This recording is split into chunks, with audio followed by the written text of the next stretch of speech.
Ang isa sa mga rookie na napasabak agad ngayong season dahil sa injury ng mga key player ng team, si BJ Edgecombe. Ngayon naman, nagkaroon din siya ng injury pero naglaro pa rin versus Detroit kahit meron siyang back spasm. Halos katulad yung senaryo niya kay Jared McCain last season. Nagkaroon din ng injury yung iba mga key player kaya naisabak agad siya sa main rotation. Kaso nagkaroon nga lang siya ng ACL injury. Ang ganda na ng start niya, front runner pa sa Rookie of the Year, kaso natamaan ng ACL injury. Nasa recovery na si McCain at nagre-ready na habang nasa J-League. Si Paul George naman day-to-day status at nagre-ready na rin makapaglaro sa season. Na isang problema naman sa Philadelphia di umano, baka mahila ni PG pababa ang Sixers lalo na si Edgecombe dahil maganda ngayon ang tinatakbo ng Philadelphia kasama si Edgecombe at si Maxey. Kahit pa natalo ang Philadelphia versus Detroit na merong 9-game winning streak na kahit wala pang Jalen Duren at Cade Cunningham. Wala pa nga rin dyan si Tobias Harris pero kayang manalo ng lineup nila.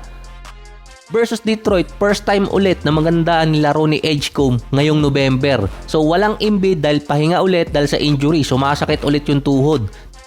Sa 114-105 na talo ng Philadelphia, si Edgecombe nasa 18 points, 4 out of 9 mula sa 3-point area at 7 rebounds na may kasama pang 3 assists. Since November, ito ulit ang pinakamaganda niyang laro. Si Tyrese Maxey naman 31 points, 6 rebounds, 3 assists at may kasama pang 4 na steals.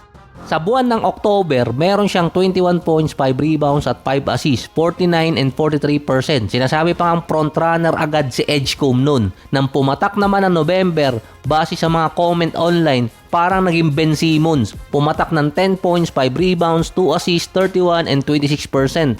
Naka day-to-day status na rin siya nun dahil sa back spasm injury. At simula nung bumalik si Embiid, medyo nababawasan yung mga possession nitong si Edgecombe. Malapit na rin dumating si PG. Baka ma-mess up din yung dalawa, ang combo ni Edgecombe at ni Maxey.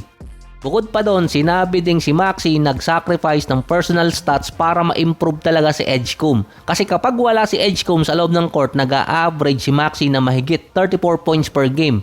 Bumababa naman yon kapag kasama niya sa court at pati yung 3-point percentage niya bumagsak din. Dahil mas tumataas ang possession ni Edgecombe kapag kasama niya si Maxey.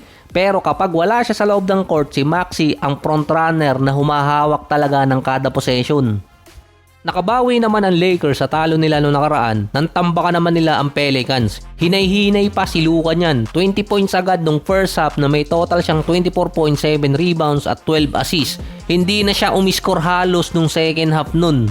Nag-struggle din kasi sa field itong si Luka, 16 out of 16. Mostly din ang points niya galing sa free throw area, 9 out of 13.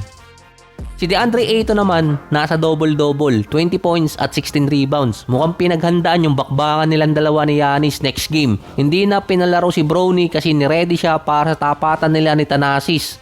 So disclaimer, hindi alam kung sino ang maglalaro doon at hindi dahil back-to-back game. Pero mukhang mapapalaban si DeAndre Ayton dahil sa mga big man ng Milwaukee Bucks. Andun si Bobby Portis, Miles Turner, lalo na yung tatlong paa si Giannis.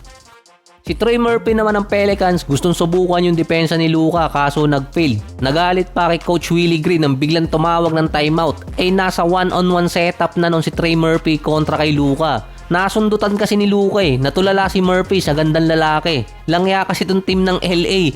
Kapag pinantig mo kasi yung team nila, lalakers.